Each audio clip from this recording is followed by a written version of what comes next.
काश हो गया हो, काश हो गया हो, मतलब एक अलग ही इमोशन था वो, एक अलग ही इमोशन था। फिर उसके बाद नेक्स्ट डे, मतलब उसी दिन शाम को 6-7 बजे की ट्रेन थी, हम बैठे और सुबह यहाँ कांदिवली पहुंचे। वो पहली बार दादर स्टेशन उतरे, वहां पे मतलब टैक्स जो फिल्मों में देखते थे, काली पीली टैक्सी होती है, बड़ी बड़ी बिल्डिंग्स होती हैं, वो देखा। जैसे जैसे करते करते करते हम लोग वहां पे पहुंचे स्टूडियो। अब वहां पहुंचे तो पवन सर मुझे दूर से दिखे, मैंने कहा हाँ हाँ यही एक होता है कि दूर से देखा, यही है। अब भाई वहां पे स्टूडियो पे अंदर पहुंचे तो मुझे लगा कि यार अच्छा ठीक है, कुछ तो हो गया होगा। देख रहा हूं तो वहां पे भाई 10-12 लड़के और बैठे हुए हैं। तो वहां पे मैं ऐसा हो गया, मैंने कहा अरे यार। तो सर ने मुझे बोला कि देखो, उस टाइम सर ने मेरी हिम्मत बंधाई थी बेसिकली, कि देख शोएब, जहां तक मुझे लगता है कि चैनल को तेरा ऑडिशन पसंद आया है, बट ये चीजें होती हैं, वो और ऑप्शन मांगते हैं, तो इसलिए अब तुझे इनसे भी compete करना पड़ेगा जो यहाँ पे, और जितने भी अभी हम हर जगह गए थे, सिलेक्ट करके आए थे, अब ये लास्ट शॉर्ट लिस्ट है, अब इनसे भी compete करना पड़ेगा। मैंने कहा ठीक है सर, वो भी कर लेंगे, कोई दिक्कत नहीं। तो वो था। और उसके बाद फिर वहाँ पे जो हमारी प्रोड्यूसर थी रश्मि मैम, वो भी वहाँ पे थी, वो पहली बार उनसे वहाँ पे मैं मिला था। तो वो पहुँचे वहाँ पे और उसके बाद एक ऑडिशन दिया। उन्होंने बोला मैं शाम तक बताता हूँ। मैंने कहा ठीक है सर। अब हम वहाँ से निकल गए। अब शाम तक वेट कर रहे हैं, वेट कर रहे हैं, वेट कर रहे हैं, कोई खबर नहीं। फिर 2 दिन बाद हाँ एटलीस्ट 2 दिन बाद उनका फ़ोन आता है। अच्छा 2 दिन बाद ना मीरा रोड में एक सेट है, तो उन्होंने मुझे एक सेट का एड्रेस दिया। उस टाइम अगर आपको याद हो, एक शो आया करता था, राजा की आएगी बारात, अगर तुम्हें याद हो। याद है? तो वो उन्हीं का शो था।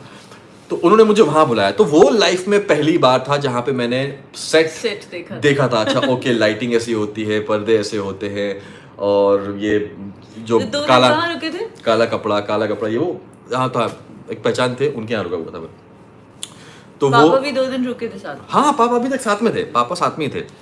तो वो हुआ ठीक है। उसके बाद वहाँ पहुँचा तो वहाँ पे और 2-3 लड़के थे लास्ट में। तो बोलते हैं बस ये लास्ट है, वो बोलते हैं कि ऐसा ऐसा है, ये एक बार लास्ट कर दूँगा। चलो वो भी कर दिया। तो मैंने कहा अभी बताओ सर।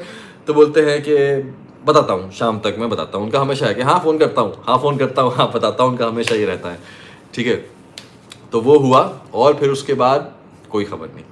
लिटरली 3 दिन कोई खबर नहीं थी। ना ही वो मेरे मैसेज का रिप्लाई कर रहे थे। ऑब्वियसली बात है, मैंने बहुत ज़्यादा उनको इरिटेट कर दिया था। ना ही वो मेरे मैसेज का रिप्लाई कर रहे थे, ना ही वो फ़ोन उठा रहे थे। इनफैक्ट वो फ़ोन कट कर रहे थे। तो वहाँ पे ये हुआ था कि हिम्मत ख़त्म हो गई थी, पूरी तरीके से हिम्मत टूट गई थी मेरी। और मैं बहुत ज़्यादा डिप्रेस तो नहीं बोलूँगा, लेकिन बहुत ज़्यादा कहते हैं ना कि सपना टूटता है तो मायूस सा हो गया था मैं। एंड पापा बोलते थे कि हो गया, चलें, अभी और रुकना है। तो मैंने कहा नहीं पापा। बोलते देखो नहीं। तो वो मैंने कहा पापा ठीक है चलते हैं, कोई दिक्कत वाली बात नहीं है। लेकिन अब जब मुंबई आए हैं तो एक बार हाजी अली की दरगाह तो हो लेते हैं, वहाँ पे जाना बनता है, क्योंकि पता नहीं फिर अब मौका मिले ना मिले। क्योंकि जो भी सारे सपने सोचा था मैंने कि ऐसा होगा इतना यहाँ पे, वो हफ्ते भर में ना मुझे समझ में आ गया था कितनी महंगी है मुंबई, क्या है समझ में आ गया था। तो मैंने कहा हाजी अली की दरगाह हो लेते हैं और फिर चलते हैं पापा। तो मैं और पापा वहाँ पे गए।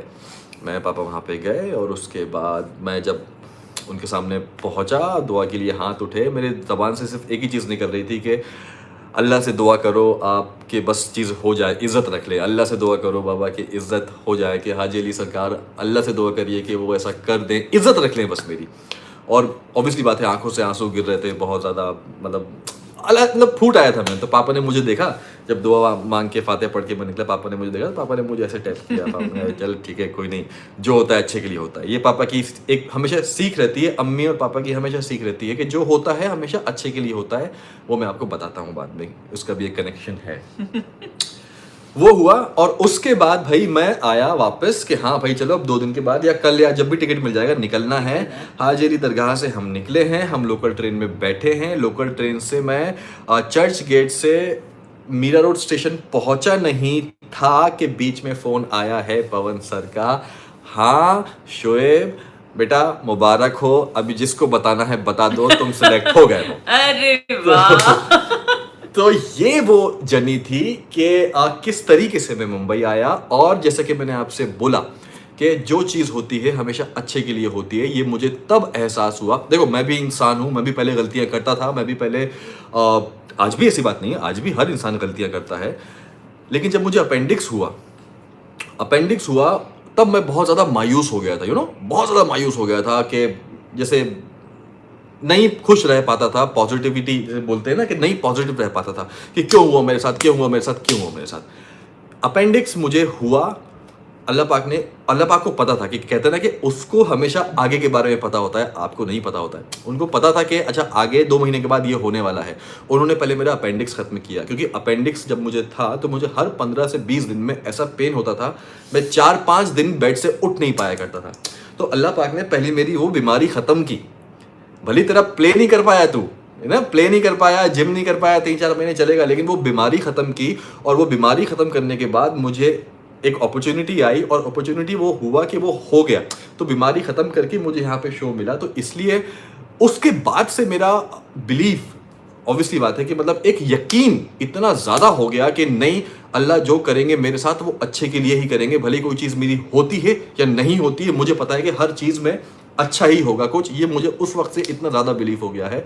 और भी कई बार आज भी इंडस्ट्री में ऐसे कई चीज़ें हैं, ऑब्वियसली बात है मैं नाम नहीं ले सकता उन प्रोजेक्ट का, उन शो का, जहाँ पे मेरी बात चली है, मैंने ऑडिशंस दिया है, लेकिन बात बनते बनते नहीं बनी है। तो आज वो मुझे रियलाइज़ होता है, और मैं सच में सोच के, हम दोनों सोच के ऐसे होते हैं कि ओके अच्छा हुआ अल्लाह ने नहीं। तो ये रीज़न है कि अल्लाह ने इस चीज़ को नहीं होने दिया, यू नो। तो हमेशा मैं बोलता हूँ कि कोई बात नहीं, हर चीज़ जो होती है कुछ ना कुछ किसी ना किसी चीज़ के लिए अच्छे के लिए ही होती है। और पापा की सीख, जैसे पापा बोलते थे कि जो होता है अच्छे के लिए होता है। तो ये था। उसके बाद फिर शुरू हुआ मुंबई का सफ़र, पहला शो, फिर दूसरा शो, फिर तो यू नो यहाँ मुंबई आने के बाद मुझे स्ट्रगल करने का मौका नहीं मिला। मैंने स्ट्रगल किया तब किया जब मैंने सेकंड शो सिमर को जब मैंने बीच में छोड़ा था। उसके बाद जो मेरा 3 साल का गैप था वो मेरा मुंबई का स्ट्रगल था, क्योंकि उन 3 साल में मैंने मुंबई को जाना, मैंने मुंबई को समझा। मतलब पहला शो आते साथ घर शूट काम करने लग गए। उसके बाद दूसरा शो मिल गया, घर शूट काम करने को मिल गए। उसके बाद जब वो मैंने छोड़ा तो उसमें हाँ मुझे एहसास हुआ कि लोग यहाँ के कैसे हैं, कितने अच्छे लोग हैं और कितने ही ख़राब लोग भी साथ में हैं। आपको कितना संभल के रहना है। कुछ पैसे खाने वाले भी मिले, बहुत सारे ऐसे लोग जो लिटरली मेरा पैसा मतलब बहाना, मतलब झूठ बोल के, झूठे दिलासा देके, और जैसे कहते, जैसे एक बात फैक्ट है ना कि मुझे इंडस्ट्री में कोई मतलब कोई है नहीं, हमारा कोई गॉडफादर नहीं है, ना ही कोई लिंक है मेरा कि मैं किसी के भरोसे हूँ। तो जहाँ भी जहाँ भी उस टाइम कोई 2 बातें बोलता था ना कि शोएब अरे मैं तुम्हारा करवाता हूँ ना, इसमें अरे शोएब ये होता है ना, इसमें ये होता है ना, इसमें, तो भोले बन के मैंने पैसे भी लुटाए हैं, मैं झूठ नहीं बोल रहा। तो इसलिए मैं जो आज की डेट में मुझसे अगर कोई पूछता है ना तो मैं हमेशा उनको बोलता हूँ कि नहीं, जो चीज़ एक्सपीरियंस हमेशा इंसान कर चुका हूँ मैं, तो मैं उसको हमेशा ज़्यादा से ज़्यादा लोगों के साथ बांटने की कोशिश करता हूँ कि नहीं भाई, जो भी इंसान आपसे पैसे मांगेगा वो काम आपको नहीं करवाएगा, और जो आपके टैलेंट को परखेगा वो आपसे कभी पैसे नहीं मांगेगा। जैसे मेरे फर्स्ट प्रोड्यूसर, फर्स्ट शो मेरा, कभी आज तक उन्होंने 1 रुपए की डिमांड नहीं किया, एक पैसे की डिमांड नहीं की है। वो बहुत जेन्युइन होते हैं। हाँ, ये बस ये बात अलग है कि आपको सही वक्त पे सही जगह पहुँचना है। वो आपको एक लक भी बहुत ज़्यादा मैटर करता है। तो वो शुरू हुआ, फिर तो बस जर्नी चलती रही है, अप्स एंड डाउन, अच्छा बुरा, रोते गाते हंसते पीटते यहाँ तक हम निकल आए हैं। फिर सेकंड शो के बाद हमें ये मिल गई। फिर एक वक्त था वो जब पापा की तबीयत ख़राब हुई थी 2013 में, 2013 में जब ऐसा होता है ना कि आप अपनी मतलब एक लाइफ जी रहे हो, यंगस्टर वाली लाइफ जी रहे हो। मैं 25 साल का था और सडनली एकदम से सारी रिस्पॉन्सिबिलिटीज़ पूरी टर्न हो गई, वो हमारे ऊपर आ गई, मेरे ऊपर आ गई कि किस तरीके से घर को मैनेज करना है। पापा की तबीयत ज़्यादा ख़राब हो गई थी, पापा जॉब नहीं कर पा रहे थे। फिर पापा को कैसे यहाँ पे मना के कुछ भी करके उनको यहाँ पे लाना है, पहले वो उस चीज़ के लिए रेडी नहीं हो रहे थे। वो सब करते करते आज अल्लाह का शुक्र है कि आज यहाँ तक हैं। आप सबका प्यार है इतना, और बस मैं हमेशा यही बोलता हूँ कि अभी तो 12 साल हुए हैं, इंशाल्लाह 12 क्या आगे भी होगा। और जितना फिर क्या बोलूँ मैं, भी समझ में नहीं आता मैं क्या बोलूँ।